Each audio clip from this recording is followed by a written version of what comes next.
Itu belum masuk jail.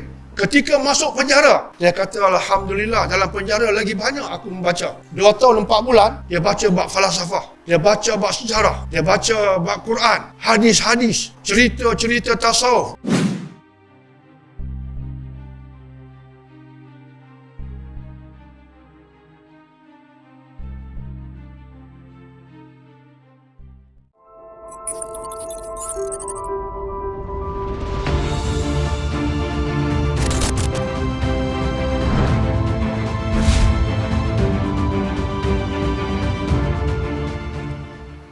Adakah Hamka pernah belajar di universiti tertentu? Adakah Hamka pernah belajar di universiti tertentu? Siapa boleh jawab? Cikgu ni, Hamka ada belajar di universiti tertentu? Macam mana saya?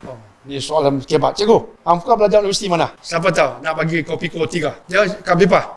Tak ada universiti? Tak ada? Jeff? Tak ada? Jeff buat macam tu tak tahu ke tak ada? Tak ada. Sebab tu ada yang menulis tentang Hamka, mengatakan Hamka ini seorang autodidact. Autodidact. Bahasa Inggeris. A-U-T-O-D-I-D-A-C-T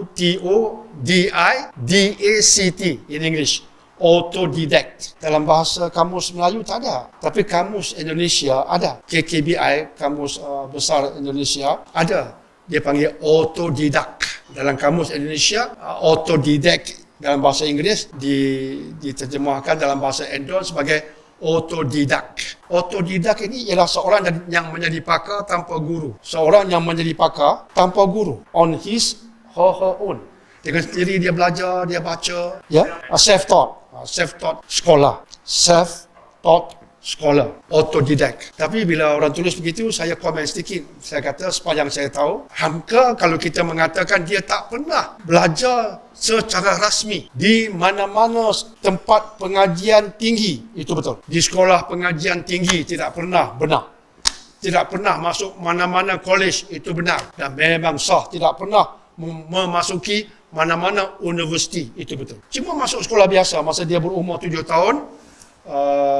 Dia dilahirkan di Sumatera Barat. Pernah ketika berumur 7 tahun dia pergi ke sekolah rendah.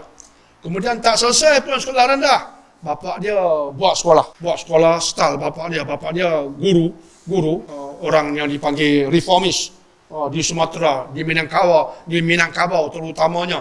Bapa dia dipanggil sebagai Haji Rasul, reformis. Cara fikir Islam dia bukan sempit. Maka janda Hamka pun ikuti cara fikir dia. Maka dia buat sekolah. Dia buat sekolah dipanggil Tawalib Sumatera. Maka Hamka dimasukkan di situ. Maka Hamka masuk, tapi Hamka tetap tak berpuas hati. Itu masa kecil. Maka dia banyak pergi ke kutubkhanah baca buku. Kemudian ketika berumur 16 tahun, Hamka berpindah. Keluarga tinggal ke Sumatera. Hamka berpindah pergi ke Pulau Jawa. 16 tahun. Seorang diri berpindah pergi ke Pulau Jawa. Ketika itu dia berguru dengan ramai orang. Jadi kalau nak kita sebut Hamka tidak berguru, tidak betul. Dia berguru. Dan antara guru yang dia sebut namanya, inilah guruku yang telah memimpinku sejak aku berumur 9 tahun sehingga aku menjadi orang. Itu kalimat yang Hamka tulis. Inilah orang dia yang telah memimpin, mendidikku sejak aku berumur 9 tahun sehingga aku menjadi orang. Orang yang dimasukkan itu ialah dia kata suami kepada kakak aku. Dia abang ipar dia. Abang ipar dia dari guru dia. Jadi dia ada guru. Cuma tak masuk universiti. Tapi Hamka ni punya rajin membaca. Saya bila buat program gerakan tadabbur Al-Azhar, saya kata kalau kita nak kaji Hamka, jangan kaji saja. Contohilah beliau. Dia punya rajin baca. Itu belum masuk jail. Ketika masuk penjara, dia kata Alhamdulillah, dalam penjara lagi banyak aku membaca. 2 tahun 4 bulan, dia baca bab falsafah, dia baca bab sejarah, dia baca bab Quran, hadis-hadis, cerita-cerita tasawuf, kitab-kitab tasawuf, pejuang-pejuang Islam. Baca habis. Waktu pagi, aku tulis tafsir. Waktu petang, aku baca dan baca. Antara maghrib ke Isya, aku mengaji Quran. Waktu malam, aku tahajud dan munajat. Itulah aku 2 tahun 4 bulan. Sehingga aku bisa dapat habiskan 100 kali khatam Quran. Buku begitu banyak. Mungkin diizinkan dia, diberikan buku dan dia baca. Dan dia tulis. Lagi beberapa hari aku nak dikeluarkan dari tahanan, aku telah selamat menulis 30 juzuk tafsir Al-Quran. Cikgu 2 tahun 4 bulan, tafsir 30 juzuk selesai. Allahu Akbar. Kurniaan Allah, kekuatan ini kurniaan Allah Azza wa Jalla. Tapi dia punya rajin membaca. Sebab itu bila kita baca tafsir Al-Azhar, Saya boleh baca, saya kata, he was a genius. Dia ni memang genius lah. Dia ni memang genius. Dia bukan ulama biasa. Pada ketika yang sama, dia cukup kritis.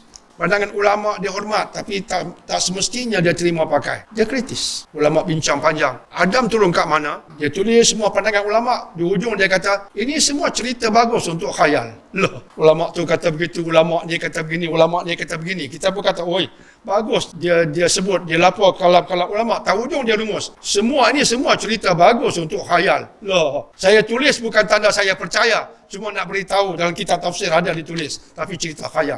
Astaghfirullah, kita katakan. Tapi tak salah dia. Memang tak ada dalam hadis, tak ada dalam Quran. Kamu orang tulis pasal apa? Bukan penting pun. Dia kritis. Itu yang saya suka dengan Hamka. Kemudian dalam gerakan tadabbur baru ini ada orang bertanya, Hamka tak masuk universiti, tapi cara dia tulis itu begitu sistematik. Dari mana dia dapat? Saya kata sepanjang pembacaan saya tak bertemu beliau. Sepanjang saya baca kisah beliau, saya merasakan dia dapat dari guru dia. Guru yang betul. He had good teachers. Guru yang betul mendidik dia. Itu antara gerakan yang dia ikuti, Muhammadiyah. Gerakan Muhammadiyah. Dan gerakan Muhammadiyah sampai sekarang masih ada. Memang gerakan itu, pelopor-pelopor dia, scholars dia, ulama dia, memang begitu cara fikirnya. Apa yang kita sebut, apa dalilnya, apa rujukannya. Hamka berada di situ. Jangan cakap kosong. Bung, jangan cakap kosong. Apa dalil, apa nas, rujukannya apa. Itu Muhammadiyah. Dia Hamka sejak awal berada di situ sampai jadi pimpinan. Itu cara fikir dia. Jadi saya kata tak terkejut. Bila Hamka tulis tafsir, begitu sistematik. Sebab guru dia dari awal mendidik dia begitu. Walaupun tak masuk universiti. Tapi akhirnya universiti mengiktiraf Hamka. Iftaat kemuncak. Azhar Universiti memberi ijazah kehormat kepada Hamka. Azhar bagi. Azhar je tu. Menggelar dia doktor kehormat. Azhar. Menghormati keilmuan dia. Disign oleh Presiden Jamal Abdul Nasser dan Syekh Mahmud Shaltut, Grand Syekh Al-Azhar. Doktor dia ni, mengapa tafsir Al-Azhar dipanggil tafsir Al-Azhar?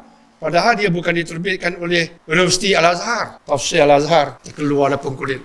Tak pipa, terkeluar ada kulit. Dia mengapa dipanggil tafsir Al-Azhar? Padahal dia bukan terbitan Universiti Al-Azhar. Menarik kan? Cikgu nak tahu? Tak tahu.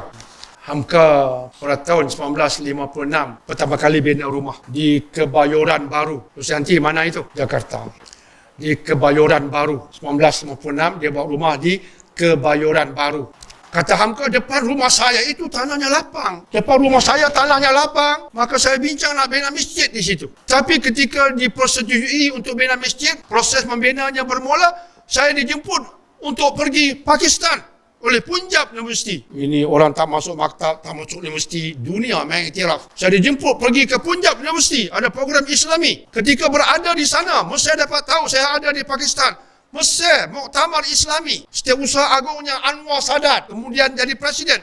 Jemput saya pula pergi ke Mesir. Saya pun pergi ke Mesir dari Pakistan. Sampai di sana, saya diminta bagi ceramah. Yang hadir itu termasuk Mahmud Shaltut, Syekh yang besar-besar datang. Dan saya bercakap tentang cara fikir Muhammad Abduh. Orang Mesir punya suka. Cara fikir Muhammad Abduh ni cara fikir ulama moden, bukan ulama kolot. Orang mereka suka. Saya berceramah 90 minit. Kemudian Raja Saudi jemput saya pula pergi ke Saudi. Oh, hormat cikgu.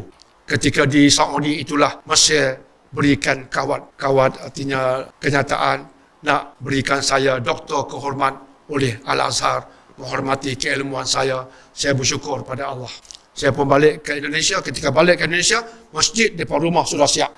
Tadi pada tahun 1960-an begitu, Syekh Mahmud Shaltut dilantik jadi Syekh Universiti Al-Azhar. Syekh Mahmud Shaltut, ulama besar. Dia telah dijemput oleh Endon untuk melawat negara Indonesia secara rasmi. Syekh Mahmud Shaltut mendengar ceramah Hamka di Mesir.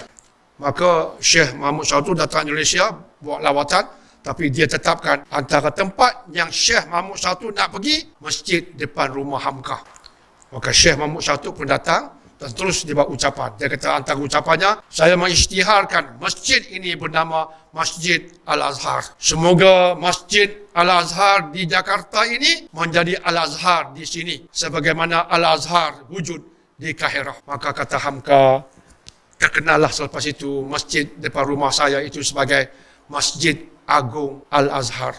Dan setiap subuh saya buat kuliah tafsir. Kemudian kuliah tafsir saya itu akhirnya dimuat dalam risalah Gema Islam terbitan Masjid Al-Azhar. Oleh sebab dia terbitan dari Masjid Al-Azhar. Nama Al-Azhar Syekh Shaltut yang berikan, maka saya suka cita untuk menamakan tafsir awal saya sebagai Tafsir Al-Azhar. Maka melekatlah Tafsir Al-Azhar sehingga siap tafsir dari penjara digabungkan sekali menjadi Tafsir Al-Azhar. Dan dia kata saya bersyukur siap Tafsir Al-Azhar dalam penjara secara lengkap. Sebab sebelum saya masuk penjara, 2 tahun saya buat kuliah subuh tafsir, cuma yang lengkap sejuzuk lebih saja. 2 tahun dia buat tafsir, lengkap ditulis cuma 1 juzuk lebih saja. Saya terfikir, kalau begini caranya, takkan siap tafsir saya sampai saya mati. Takdir Allah, dia siap ketika saya dalam penjara. Sebab itu saya tak berdendam pada Soekarno yang memenjarakan saya. Sebab dengan penjara itulah siap tafsir 30 juzuk. Itulah kita angkat Tafsir Al-Azhar. Pahala bagi beliau dan ilmu bagi kita. InsyaAllah. Cikgu ada beli satu set? Tak boleh. Dan sekarang PTS telah mendapat lesen. Dapat lesen untuk terbitkan Tafsir Al-Azhar di Malaysia. Dapat lesen. Dan lesen itu hanya diberikan selepas diselidiki oleh JAKIM. Ada panitia khas yang meluluskan dan telah mula diterbitkan oleh PTS Publishing House. InsyaAllah. Okey. Alhamdulillah. Saya ingat cukup. Cukup.